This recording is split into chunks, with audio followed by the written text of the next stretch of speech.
Dame in gospodje, Franci Rogač in Ključ brezdomca. Hvala.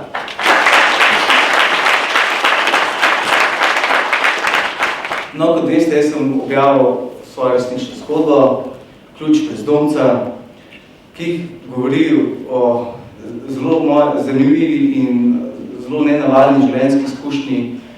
Sam kot dom, vsi so bili navdušeni, tako da so me pohvalili, tako da mislim, da so bili zelo, zelo zadovoljni. No.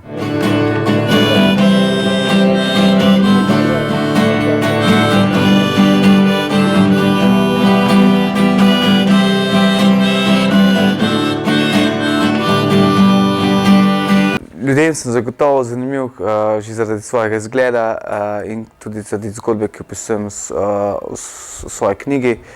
Tako da tudi mislim, da pa tudi svoj imidž, ki ga pač imam, je tudi zato tak poseben. Ključ brezdomca je naslov po resnični zgodbi, ki se mi je zgodila na frančiškanski cerkvi, ko sem sedel na stopnicah frančiškanske cerkve. Namreč nekega dne sem že bil povsem obupan in sem se spraševal, kaj je pomen življenja. Ne?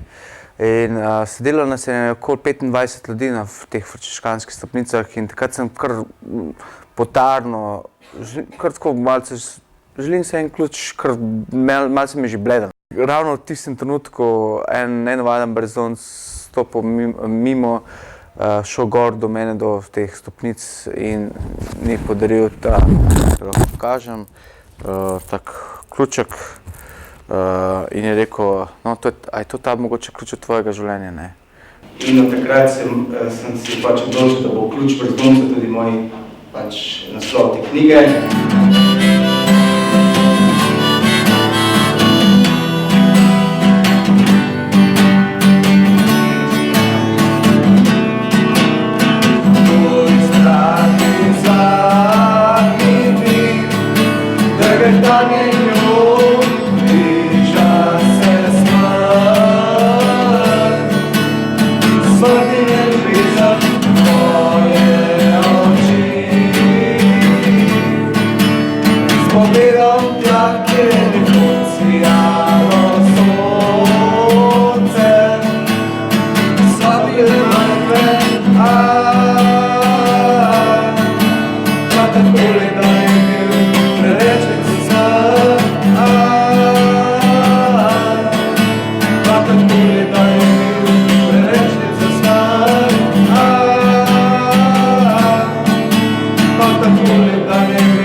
Nekoč sem pač mogel preživeti tudi na cesti, pač starši so mi zaprli, niso me spustili noter, tudi če sem prišel ob 8 zvečer, rekel, predvsem bil ta oče tisti, ki je rekel, ostani tam, kjer si bil. Meni je bilo težave iti ven in pač ostati celo noč odzunaj.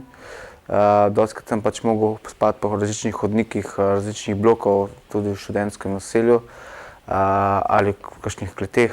Večkrat sem tudi mogel beračati, torej beračati, žicati za denar, torej spraševati ljudi, če mi dajo kaj denarja, da sem pač šel jesti ali pa za pijačo.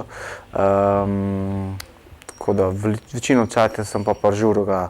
V različnih klubih, od 55, K4 ali drugih, takrat tudi v Zagrebu zelo smo bili takrat hodil na koncerte, GBH, ki sem jih tudi kasneje organiziral, UK Subs. Skratka, kjer mi ni bilo, tam ni bilo žura. Daj mi, da živim, po moji večnosti imam te rad. Po tem dogodku s tem ključem, ki sem ga doživel z nenavadnim tem brezdomcem, kot da bi še ne bilo dovolj časa, ko bi rekel, že čez en teden pač sem še sedel na frančiškanski stopnici, tako da pač nisem vedel, pač kam naj grem, ker še nisem pač imel srednje šole in se je zgodilo pač, da je spet prišel še en navaden človek, tokrat pa še angliško govoreči. In se je ustavil in pokazal s prstom, you, come here. Jaz tisto, mi? Pogledam, ne, če še koga drugega mislim, ne. In seveda sem šel proti njemu, dol po stopnicah, yes, please. Rekel, you will see the way, be careful in your life. In meni so se začela kolena kovcati. Zdaj pa to malce nenavadno, da bi mi krenil na angleš iz, ne vem, kot kar tak hud mesič, ko mu jaz rečem, podal. In takrat sem jaz vprašal, can you give me the money for the school? Sam nasmejal, ne, ampak je rekel, be careful in your life, you will see the way, ne. Takrat sem je še zadnjič, ko bi rekel, dokazano, ne, da je pa že res malo scary, mislim, bilo pa malo nenavaden, da še en tak človek se pojavil, tako da takrat pa sem zares pol se rekel, zdaj pa dosti pa tega sedenja tukaj na frančiškanskih stopnicah, ne. To je bila pika še pol še zadnja, ne. Mejne.